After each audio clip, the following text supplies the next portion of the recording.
जय जय साई राम साई राम साई राम।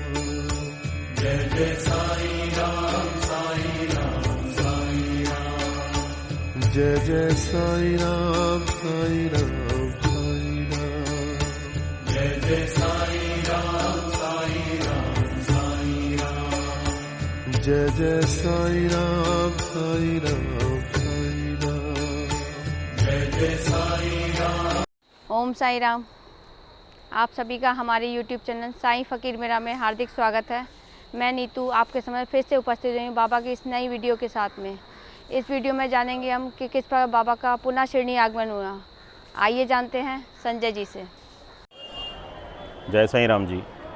जब चांद पाटिल के घोड़ी मिल गई और घोड़ी मिलने के बाद बाबा से उसने आग्रह किया कि बाबा आप मेरे साथ चलिए और आप मेरे अतिथि बनकर रहिए, तो बाबा उसके साथ धूप गांव हो लिए और लगभग 2 महीने बिताने के बाद बाबा ने बहुत सारे लोगों की बीमारियों को ठीक किया।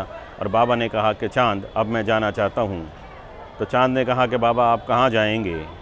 तो बाबा ने कहा मुझे शिरडी की ओर जाना है। तो चांद पाटिल ने कहा बाबा बहुत हर्ष और उल्लास की बात है, मेरे भतीजे की बारात भी 2 दिन बाद यहाँ से शिरडी जाने वाली है, इसलिए आप हमारे साथ कृपा करके बारात के साथ ही चलिए।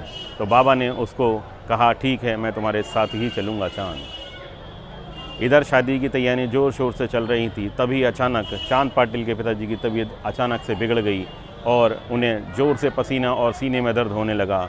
गांव के वैद्य को चांद पाटिल ने बुलाया और उस वैद्य ने बताया कि इनको अचानक से हार्ट अटैक आया है और ये चल फिर नहीं पाएंगे, इसलिए तुम्हें शादी को टालना होगा। चांद पाटिल के पिताजी ने कहा कि चांद शादी करनी है तो तुम लोग चले जाओ या शादी को टाल दो, मैं अब चल फिर नहीं पाऊँगा। जब बाबा तक ये बात पहुँची और बाबा को पता लगा तो बाबा ने अपनी जेब से उदी निकाली और चांद पाटिल के पिताजी के माथे पर लगाई और उन्हें औषधि दी। तो बाबा से उन्होंने कहा कि बाबा मुझे ऐसा लगता है कि मैं पूर्ण स्वस्थ हो गया हूँ और मुझे किसी भी प्रकार की कोई बीमारी नहीं है। चांद पाटिल को ये सुनकर बड़ा विस्मय हुआ और उसने अगले दिन गांव के वैद्य को पुनः उनका नाड़ी परीक्षण करने के लिए बुलाया। नाड़ी परीक्षण करके वो वैद्य इतना हैरान हुआ कि जिस वैद्य ने ये कहा था कि बाबा इनको हार्ट अटैक आया है, लेकिन आज नाड़ी परीक्षण करने के बाद उसने देखा कि ये तो पूर्ण रूप से स्वस्थ हो गए, कि ये चमत्कार कैसे हो गया। तो उन्होंने बताया कि जो फ़कीर चांद मेरे बेटे चांद के साथ आए हैं उन्होंने ही मेरे को औषधि दी थी जिससे मैं पूर्ण स्वस्थ महसूस कर रहा हूँ। चांद पाटिल ये सोचकर बड़े हैरान थे कि मेरे पिताजी को एक ही दिन में बाबा ने ठीक कर दिया। ये सुनकर चांद पाटिल का हृदय करुणा से भर आया और बाबा के चरणों में झुक गया कि बाबा आप जैसे संत और आप जैसे ईश्वर की हमें सदैव ही ज़रूरत रहेगी और मैं तो चाहता हूँ कि हमेशा हमेशा के लिए आप हमारे गांव में निवास कीजिए। लेकिन बाबा ने कहा नहीं, मुझे शिरडी जाना है।